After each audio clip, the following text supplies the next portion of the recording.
وَإِلَىٰ عَادٍ أَخَاهُمْ هُودًا، یہ سام کی نسل کی ایک شاخ جو نیچے اتری ہے اور یہ پہنچ گئی ہے جزیرہ نمائے عرب کے تقریباً جو ساؤتھرن ڈیزرٹ ہے جو آج کا، اس کے اندر. اور عاد کی قوم کی طرف ہم نے بھیجا اخاہم ہودا، ان کے بھائی ہود کو.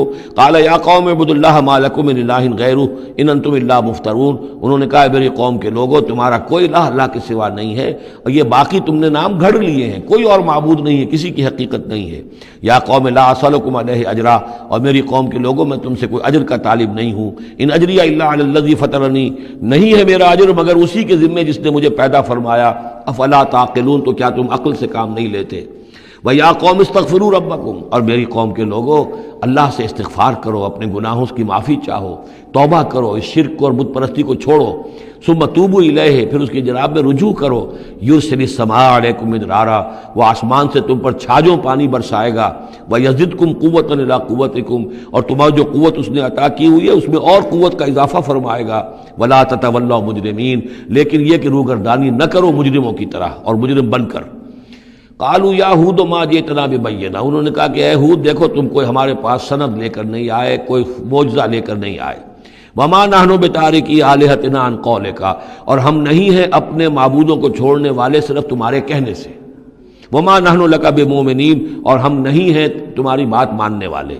ان نقول الا اعتراک بعض آلہتنا بسوء، ہم تو یہی کہتے ہیں اس کے سوا اور کچھ نہیں ہمارا خیال کہ ہمارے بعض معبودوں کی جو تم نے کوئی گستاخی کی ہے، ان کی نفی کی ہے، تو ان کی طرف سے تمہیں کوئی تکلیف پہنچ گئی ہے، یعنی تمہارا دماغی توازن ٹھیک نہیں رہا ہے، کوئی آسیب تمہیں ہو گیا ہے، تم پر پھٹکار پڑی ہے ہمارے بعض معبودوں کی.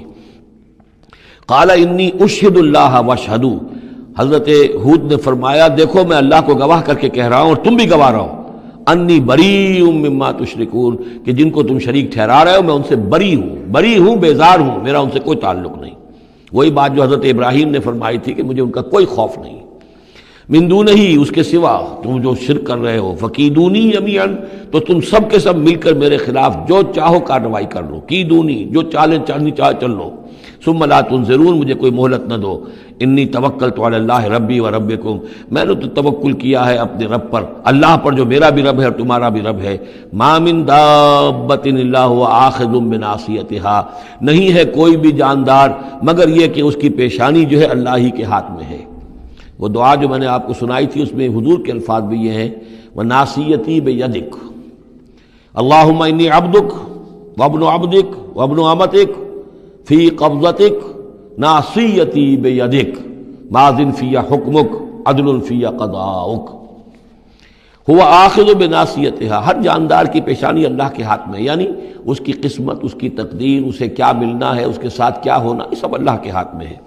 ان ربی علی صراط مستقیم، یقیناً میرا رب تو سیدھی راہ پر ملے گا، سیدھی توحید کی راہ پر جاؤ گے تو رب کے قریب پہنچو گے.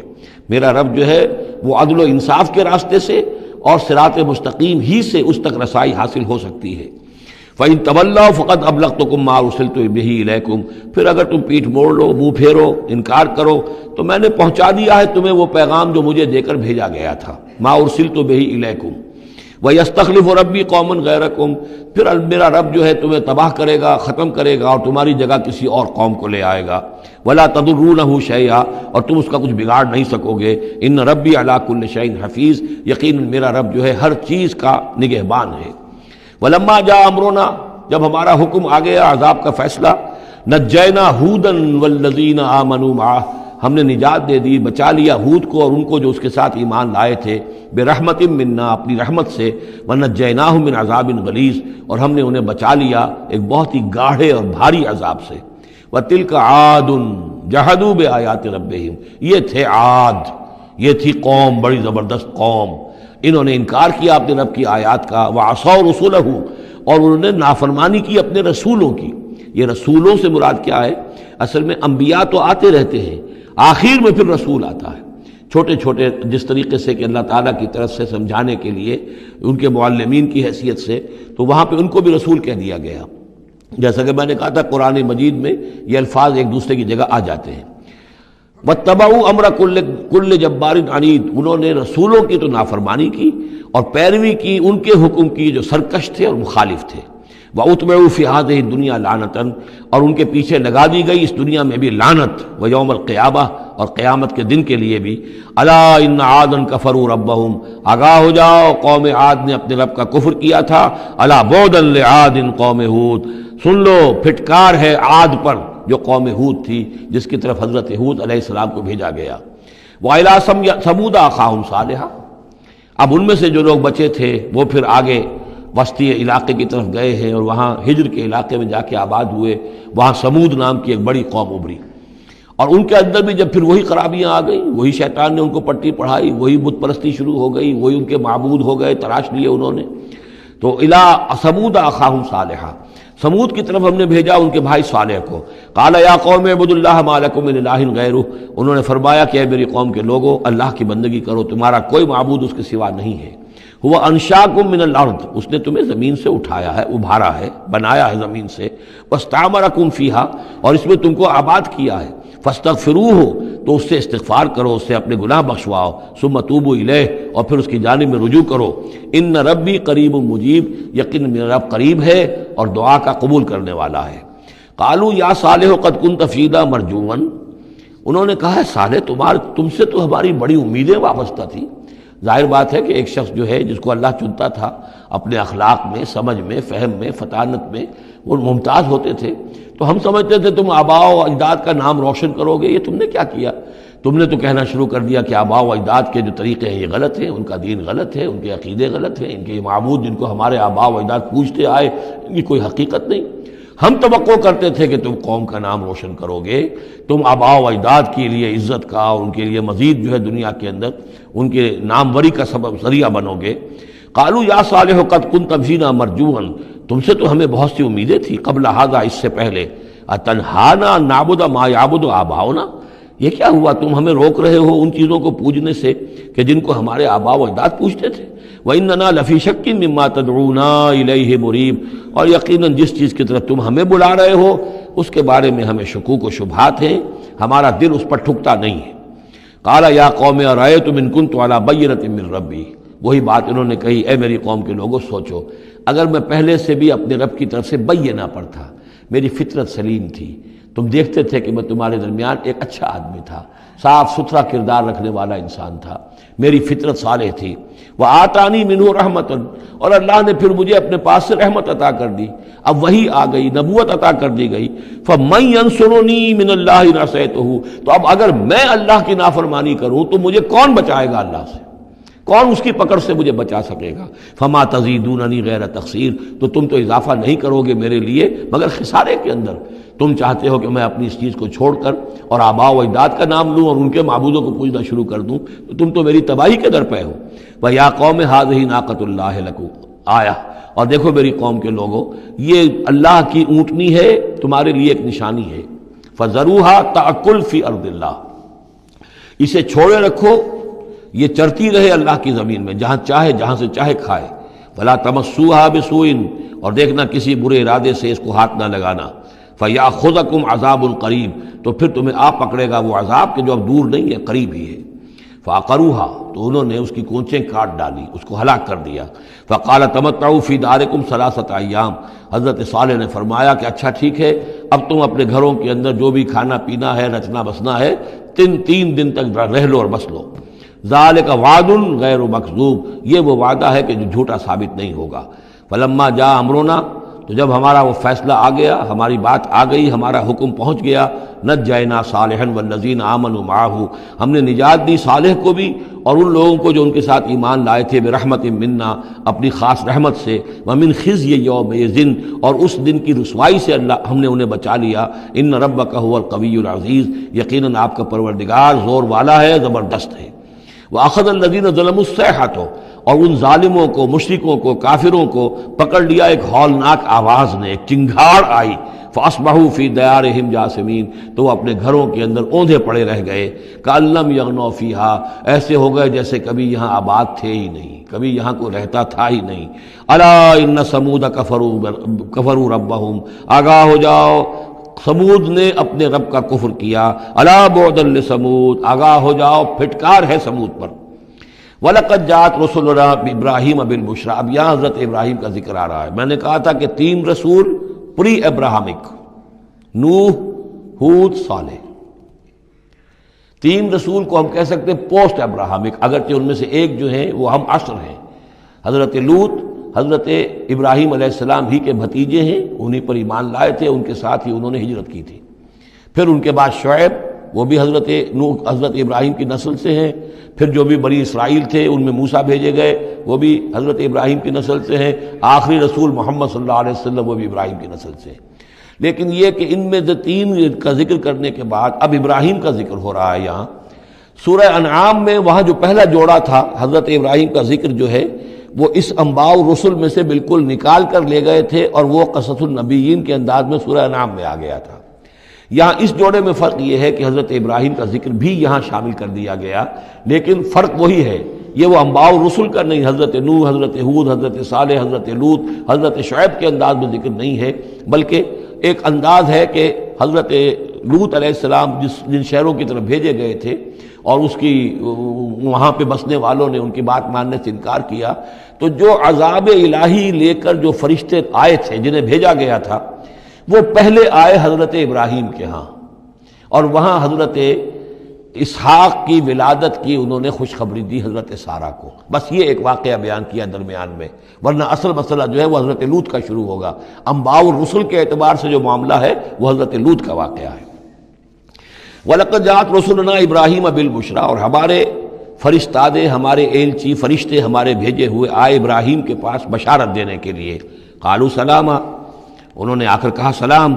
قال سلام، حضرت ابراہیم نے بھی سلام کا جواب سلام سے دیا۔ فما لبث ان جاء بعجل حنیذ، تو پھر ذرا بھی دیر نہ کی، فوراً گئے اور ایک تلا ہوا بچڑا ان کی ضیافت کے لیے لا کر سامنے رکھ دیا۔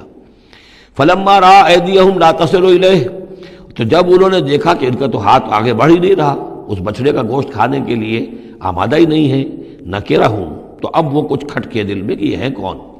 اس زمانے میں رواج یہ ہوتا تھا کہ دشمن جب آتے تھے کسی کو قتل کرنے کے لیے تو اس کا نمک نہیں چکھتے تھے، نمک خوار ہو جائیں گے تو پھر کیسے قتل کریں گے۔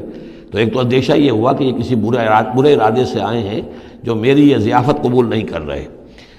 نکرہم واوجس منہم خیفہ، اور ان کے دل میں، حضرت ابراہیم کے دل میں ان کی طرف سے ایک خوف پیدا ہو گیا۔ قالوا لا تخف، انہوں نے کہا نہیں آپ ڈریے نہیں، انا ارسلنا الی قوم لوط، اصل میں تو اللہ کے ہم فرشتے ہیں، بھیجے گئے ہیں قوم لوط کی طرف، اب وہ آخری فیصلہ اس کا جو ہے وہ ہمیں چکانا ہے۔ وامرأتہ قائمۃ فضحکت، ادھر کہیں حضرت سارہ بھی پیچھے کہیں کھڑی ہوئی ہوں گی پردے کے پیچھے، وہ اس پر ہنس پڑی۔ مطلب یہ کہ حضرت ابراہیم کی جو حالت انہوں نے دیکھی کہ میرا شوہر خوفزدہ ہو گیا تھا تو اس کے اوپر کچھ ان کا معاملہ ہوا، فضحکت، وہ ہنسی۔ فبشرناہا باسحاق، تو ہم نے انہیں بشارت دی اسحاق کی، یعنی فرشتوں نے ان کو بشارت دی اسحاق کی۔ حضرت اسماعیل کی ولادت ہو چکی ہے، لیکن حضرت اسماعیل کو تو حضرت ابراہیم جا کر چھوڑ آئے ہیں اور وہ تو مکے میں آباد ہیں۔ حضرت سارہ کی اولاد ہوئی نہیں تھی، اصل جو خاندانی بیوی تھی ان کی وہ تو حضرت سارہ تھی۔ حضرت ہاجرہ جو ہیں وہ تو بادشاہ مصر نے ان کی خدمت میں ان کو پیش کیا تھا، اسی لیے ان کو لونڈی بھی کہہ دیتے ہیں، یہ حالانکہ وہ شہزادی تھی، وہ بادشاہ کے ہاں شاہی خاندان کی خاتون تھی ہاجرہ سلام علیہا، لیکن یہ کہ یہ یہودی کہتے ہیں کہ وہ تو لونڈی تھی، کنیز تھی۔ تو چونکہ اولاد نہیں ہوئی تھی حضرت سارہ کے ہاں، تو حضرت سارہ ہی نے کہہ کر پھر حضرت ابراہیم سے کہا تھا کہ آپ تعلق قائم کریں ہاجرہ سے، شاید اللہ تعالیٰ آپ کو ہاجرہ سے اولاد دے دے۔ لیکن جب وہ اولاد ہو گئی حضرت اسماعیل، تو پھر وہ جو عورت کی ایک فطرت ہے اور مزاج ہے، تو ان کے لیے کھلنے لگی یہ بات کہ مجھے اللہ نے اولاد نہیں دی۔ اب ظاہر بات ہے کہ حضرت ابراہیم کی توجہ زیادہ ہو گئی ہوگی حضرت ہاجرہ کی طرف، اپنے بیٹے کی طرف، تو پھر وہ ذریعہ بن گیا کہ انہوں نے کہا کہ انہیں چھوڑ کر آؤ، اور اللہ کے حکم سے حضرت ابراہیم نے حضرت ہاجرہ کو اور حضرت اسماعیل کو وہاں بیت اللہ کے پاس، یا بیت اللہ جہاں بعد میں تعمیر ہونا تھا اس کی صرف بنیادیں اس وقت تھیں لیکن کوئی نشان اور نہیں تھا، وہاں چھوڑ دیا۔ اب یہاں جو ہے اولاد ہو رہی ہے، ان کی بشارت دی جا رہی ہے۔ تو حضرت اسحاق چھوٹے ہیں حضرت اسماعیل سے۔ فضحکت فبشرناہا باسحاق ومن وراء اسحاق یعقوب، اور یہ بھی کہا کہ پھر اسحاق کے بعد اسحاق کے ہاں ایک بیٹا ہوگا یعقوب، وہ بہت ہی ہمارے ہاں اس کا درجہ بہت بلند ہوگا، یعنی بیٹے کی بشارت پھر پوتے کی بشارت۔ قالت یا ویلتا آلد وانا عجوز وہذا بالی شیخا، انہوں نے کہا ہائے میری خرابی، کہ اب میں جنوں گی جبکہ میں ہو چکی ہوں نہایت بوڑھی، اور میرا یہ شیخ جو ہے، میرا یہ جو شوہر ہے یہ بھی شیخ ہے، یہ بھی ضعیف ہے، بوڑھا ہو چکا ہے۔ ان ھذا لشیء عجیب، یہ تو بڑی عجیب بات جو آپ بتا رہے ہیں، یہ خوشخبری مجھے دے رہے ہیں اس بڑھاپے کی عمر میں کہ میرے یہاں بیٹا ہوگا۔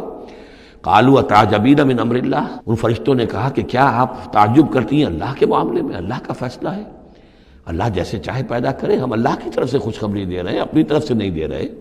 رحمت اللہ وبرکاتہ علیکم اہل البیت، اے نبی کے گھر والوں تم پر اللہ کی رحمت ہو، اس کی برکتیں ہوں۔ اب یہاں اہل البیت کو سمجھ لیجئے کس کے لیے ہے؟ حضرت سارہ کے لیے ہے۔ اہل بیت رسول ازواج مطہرات ہیں، ان کی ایکسٹینشن ہے جو حضور نے کہا ہے اللہم ہؤلاء اہل بیتی، اے اللہ یہ بھی میرے اہل بیت ہیں۔ حضرت فاطمہ، حضرت علی، حضرت حسن، حضرت حسین، وہ بھی اہل بیت میں، یہ ایکسٹینشن ہے۔ اہل بیت اصلاً نبی کی بیوی، یہاں پر کس کے لیے آ رہا؟ حضرت سارہ کے لیے۔ گھر والے، ہم کہتے بھی ہیں گھر والے، گھر والے کون ہوتے ہیں؟ گھر والی تو بیوی ہوتی ہے۔ قالوا اتعجبین من امر اللہ رحمت اللہ وبرکاتہ علیکم اہل البیت انہ حمید مجید، یقیناً اللہ حمید ہے اور مجید ہے، بہت بزرگ ہے، بڑائیوں والا ہے، اور اپنی ذات میں ستودہ صفات ہے۔ فلما ذهب عن ابراہیم الروع، جب ابراہیم کا خوف جاتا رہا، وجاءت البشریٰ، اور یہ بشارت پہنچ گئی، ان کے لیے خوشی کی بات تھی کہ اب سارہ کے ہاں بھی اللہ تعالیٰ بیٹا عطا کرے گا۔ یجادلنا فی قوم لوط، اب اس نے جھگڑنا شروع کر دیا ہم سے قوم لوط کے بارے میں۔ یہ مجادلہ جو ہے یہ تورات میں بڑی تفصیل سے آیا ہے کہ دیکھو تم جو جا رہے ہو، اگر اس شہر کے اندر، ان بستیوں کے اندر 50 آدمی بھی راست باز ہوں گے تو کیا کرو گے؟ کیا پھر بھی ہلاک کر دو گے؟ فرشتوں نے کہا نہیں، اگر 50 آدمی وہاں ہوئے، اگر راست باز ہوئے تو ہم ہلاک نہیں کریں گے۔ اچھا دیکھو، میری کوئی حیثیت نہیں ہے، میں بہت ناچیز ہوں، لیکن میں پھر جرأت کرتا ہوں، میں اللہ سے عرض کرتا ہوں کہ اچھا ہو سکتا ہے 40 ہوں وہاں پر، تو پھر اچھا 40 بھی ہوئے تو پھر ہم ان کو بھی پھر چھوڑ دیں گے، بستیوں کے اوپر عذاب نہیں آئے گا۔ ہوتے ہوتے 5 پہ آ گئے، جس پہ کہ آخر میں کہا گیا کہ اے ابراہیم چھوڑو اب اس بات کو، اب یہ تیرے رب کا فیصلہ آ چکا۔ وہاں ایک بھی نہیں ہے، تم 5 کی بات کر رہے ہو۔ وہاں تو سوائے حضرت لوط علیہ السلام کے خود اور ان کی 2 بیٹیوں کے اور کوئی بھی نہیں تھا کہ جو ان شہروں میں سے بچا ہو۔ تو یجادلنا فی قوم لوط، اب وہ قوم لوط کے بارے میں ہم سے جھگڑنے لگے، یعنی چونکہ وہ حلیم الطبع تھے، طبیعت میں نرمی تھی، وہی جو حضور کی طبیعت میں بھی تھی، حضرت ابوبکر کی طبیعت میں بھی تھی، اس وجہ سے انہوں نے کہا کہ عذاب سے بچنے کی کوئی شکل ہو سکے۔ ان ابراہیم لحلیم اواہ منیب، 3 الفاظ جمع کر دیے گئے۔ یقیناً ابراہیم بہت ہی حلیم بھی تھا، بہت ہی نرم دل تھا، اور بہت ہی اللہ کی جناب میں رجوع کرنے والا تھا۔ یا ابراہیم عارض عن ھذا، تو اب کہا گیا ان سے کہ ابراہیم اب چھوڑیے، اب اس بات سے آپ ذرا قطع تعلق کیجئے۔ انہ قد جاء امر ربک، یہ تو اب آپ کے رب کا فیصلہ آ چکا ہے۔ وانہم آتیہم عذاب غیر مردود، اب ان پر وہ عذاب آ کر ہی رہے گا جسے لوٹایا نہیں جا سکے گا۔ ولما جاءت رسلنا لوطا سیء بہم وضاق بہم ذرعا، تو جب آئے ہمارے یہ فرشتادے بھیجے ہوئے، ہمارے یہ پیغامبر، یہ فرشتے لوط کے پاس، سیء بہم، کہ وہاں پر یہ بھیجے گئے تھے بہت خوبصورت لڑکوں کی شکل میں، اور ان کے ہاں جو تھا معاملہ، آپ کو معلوم ہے کہ جو عبرت پرستی ان کے ہاں تھی اور جو سوڈمی تھی، تو یہ لڑکے خوبصورت آ گئے تو اس قوم کے لیے، تو ان کے لیے جشن ہو گیا کہ ہمارے لیے شکار آ گئے ہیں بہت اچھے، لوط کے ہاں بڑے عمدہ شکار پہنچے ہیں، لہذا وہ سب غول کے غول اب آ رہے ہیں، حضرت لوط علیہ السلام کے گھر پر چڑھائی کر رہے ہیں۔ تو جب ہمارے یہ فرشتادہ، ہمارے یہ جو نوجوان لڑکوں کی شکل میں جن کو بھیجا گیا تھا فرشتوں کو، وہ جب پہنچے حضرت لوط کے پاس، سیء بہم، وہ ان کو دیکھ کر بہت غمگین ہوا کہ یہ بڑا میرے لیے، وضاق بہم ذرعا، ان کا دل بڑا تنگ ہوا، وقال ھذا یوم عصیب، اور انہوں نے کہا یہ تو میرے لیے بڑا سختی کا دن آ گیا ہے، میرے پاس اتنی طاقت نہیں ہے کہ میں ان بدبختوں کا مقابلہ کر سکوں، اپنے ان مہمانوں کو ان کی دستبرد سے میں بچا سکوں، اور وہ لوگ جو ہیں جانتے تھے جس قسم کی خبیث ان کی تباہی ہو چکی تھی کہ وہ کسی اپیل اور کسی دلیل سے باز آنے والے نہیں ہیں، تو اس سے ان کے دل کے اندر جو ہے وہ ایک عجیب کیفیت پیدا ہوئی۔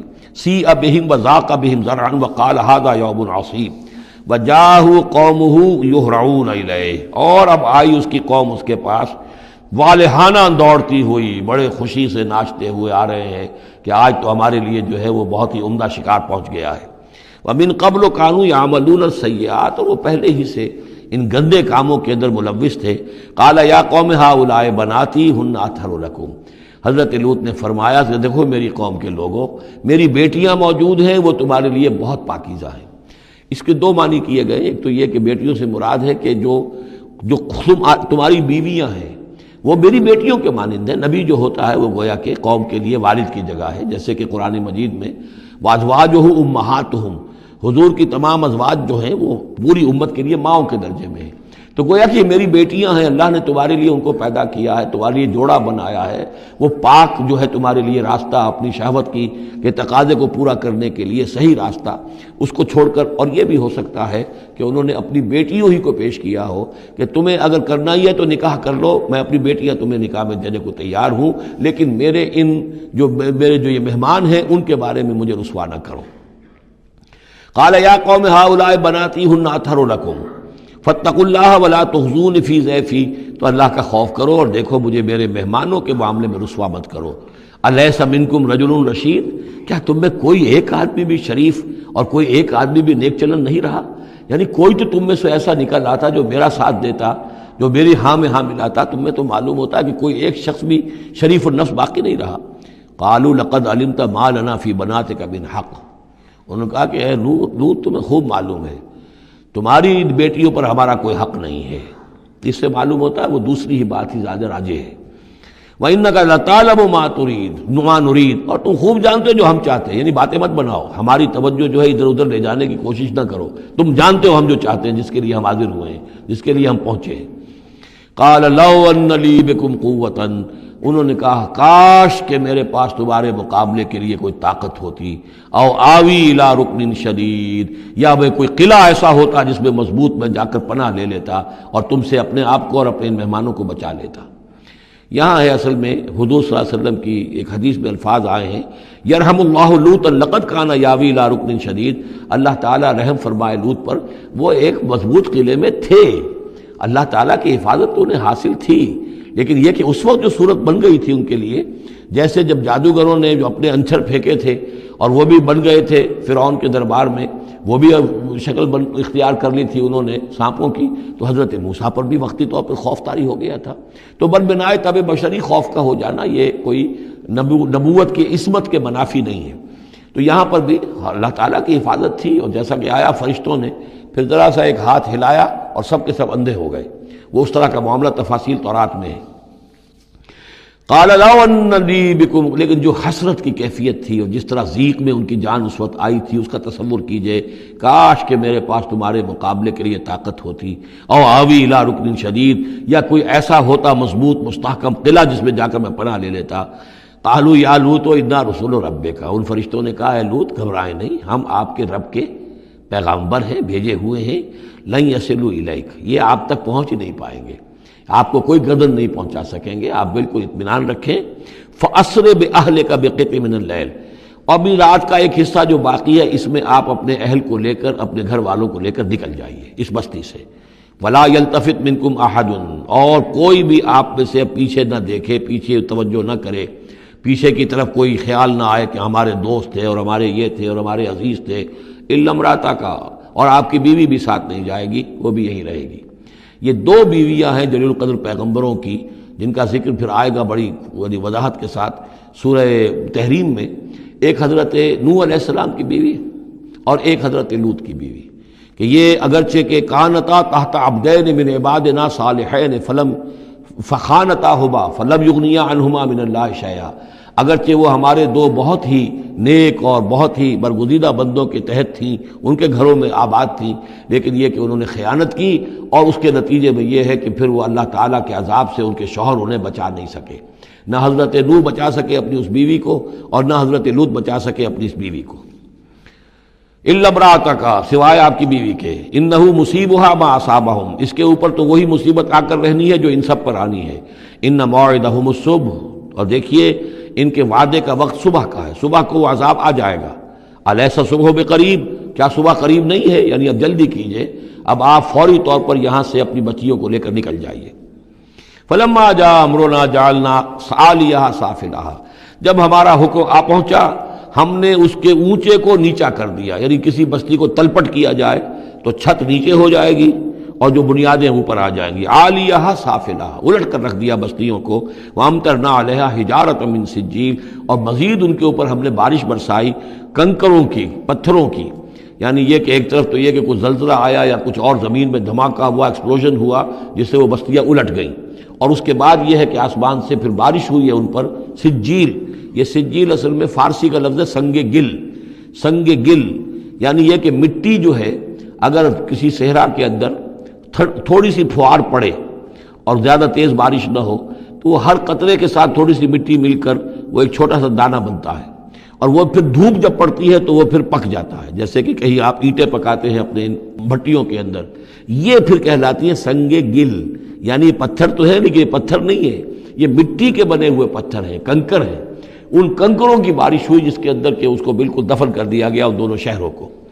منضود تہ بر تہ، تہ بر تہ، وہ جو بارش ہو رہی تھی کنکروں کی تہ بر تہ، مسومۃ عند ربک، اور وہ نشان زد تھے تیرے رب کی طرف سے، یعنی ہر ایک کے لیے معلوم تھا کہ کس کو کون سا پتھر لگنا ہے اور کون سا جو شخص ہے اس کی ہلاکت کس کے ذریعے سے ہونی ہے۔ وما ہی من الظالمین ببعید، اور یہ ان ظالموں سے کچھ زیادہ دور نہیں ہے، یعنی جو مشرکین مکہ ہیں، جو قریش ہیں اور عرب کے جو مشرک ہیں، ان سے یہ بستیاں کو دور تو نہیں ہیں، اس لیے کہ یہ جب جاتے تھے فلسطین کی طرف اپنے قافلے لے کر تو یہاں سے گزرتے تھے۔ قوم سمود کا مسکن بھی ان کے راستے میں آتے تھے، قوم مدین کا علاقہ بھی ان کے راستے میں آتا تھا، پھر یہ عمورہ اور صدوم کی بستیوں کے جو ہے یہ بھی کچھ ان کے جو آثار باقی رہ گئے تھے وہ بھی آتے تھے۔